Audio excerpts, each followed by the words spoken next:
Dans ce roman, il est question du calife Omar, le deuxième calife de l'islam. Que lui est-il arrivé au juste?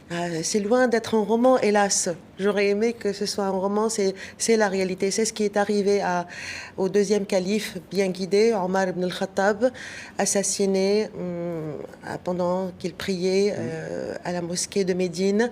Le meurtrier, nous dit-on, est un esclave perse qui voulait se venger de lui parce qu'il ne l'a pas aidé à baisser l'impôt qu'il payait à son maître.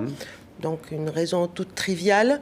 On nous dit aussi que cet esclave perse s'est suicidé juste après avoir commis son forfait. Et sans témoin. Il y a beaucoup de témoins où personne n'a rien vu parce que visiblement c'était la prière de l'aube, on est au mois de novembre, il fait un peu sombre, l'acte s'est passé très rapidement, on a vu une silhouette courir. Et puis après, voilà, on nous dit que Omar est mort. Une mort que j'ai trouvée très intrigante, qui m'a rappelé par bien des aspects la mort de Henri IV, Ravaillac, un illustre inconnu qui le poignarde. Oui. Alors, la grande question qui s'est imposée, est-ce que quelqu'un a commandité ce meurtre dont l'esclave perse ne serait que le simple exécutant? Et tout est parti de là.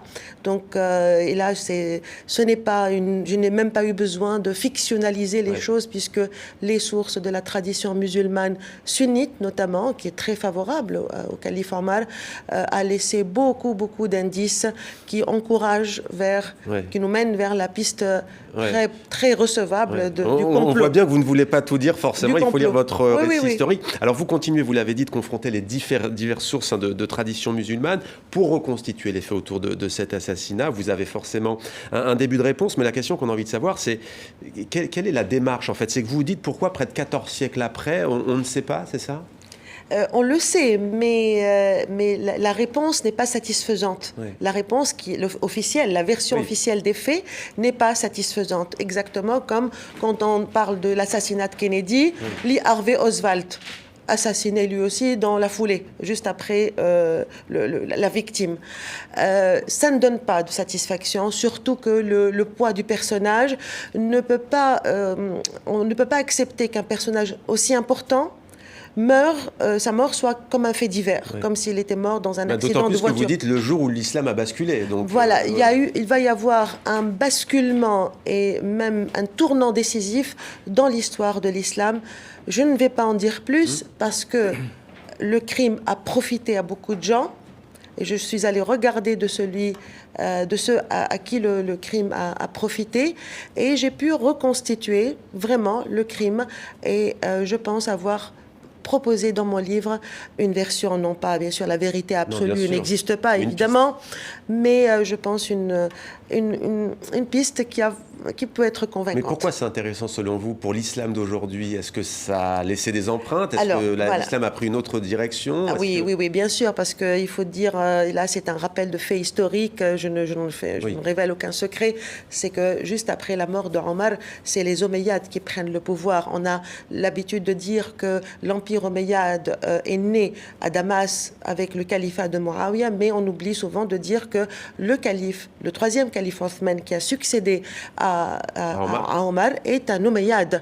Et je pense que c'est à travers lui, comme un cheval de Troie, que les Omeyyades ont déjà mis un pied dans le pouvoir. Le deuxième point qui rend l'enquête autour de la mort de Omar importante, c'est la place de ce calife dans l'imaginaire des musulmans sunnites. Même pour les chiites qui le détestent, ils le détestent alors à mort, mais il est important parce qu'il parle beaucoup de lui.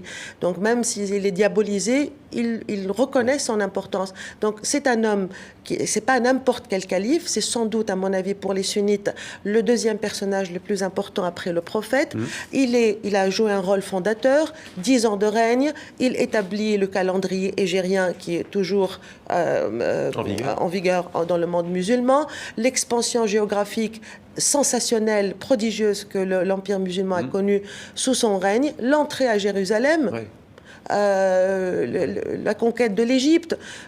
On peut énumérer vraiment à l'infini, sans parler de la personnalité elle-même de Omar, qui est toujours présentée dans le monde musulman comme le parangon du gouvernant juste et infaillible. Les califes maudits, meurtres à la mosquée, édition Albin Michel. Vous voyez, écoutez attentivement, vous connaissez cette part de l'histoire, oui ou non? Non, pas très bien. En revanche, je découvre que rien de nouveau sous le soleil. Enfin, c'est un grand classique de l'histoire, quoi. Voilà. Des complots, des vengeances, des intérêts supérieurs. Voilà, vous avez aussi cité l'histoire de France. C'est ce que vous dites. Alors, même l'archevêque de Canterbury, mort dans la cathédrale aussi, comme Omar. Donc il y a quand même des crimes qui sont spectaculaires.